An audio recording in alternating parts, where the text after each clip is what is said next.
Face மாதத்தில் நம்ம யாரை பற்றி பார்க்க போகிறோம்னா எடப்பாடி பழனிசாமி தலைமைக்கு இறுதி நாளை குறிச்சாச்சு. அக்டோபர் 17 அப்புறம் பார்த்தீங்கன்னா எடப்பாடி பழனிசாமி தலைமை இருக்காது. எடப்பாடி பழனிசாமி அடிப்படை உறுப்பினராக கூட இருக்க மாட்டார்.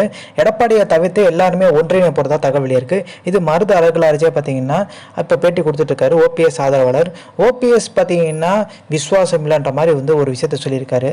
எடப்பாடி பழனிசாமி நிறைய இடத்துல தோல்வி, குறிப்பிட்டு பார்த்தீங்கன்னா கன்னியாகுமரியில் எடுத்துக்கிட்டிங்கன்னா விலாங்கோடு இடைத்தேர்தல் ஆணுச்சு.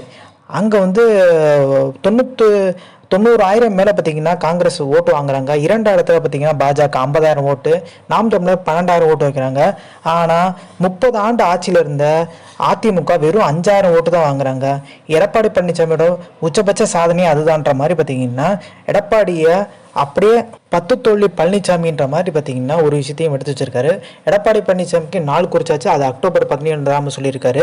ஸோ அக்டோபர் 17 அப்புறம் எடப்பாடியோட தலைமை இருக்கான்றதை உறுதிப்படுத்த சொல்லியிருக்காரு. ஸோ இந்த இன்ஃபர்மேஷன் பிடிச்சா லைக் ஷேர் சப்ஸ்கிரைப்.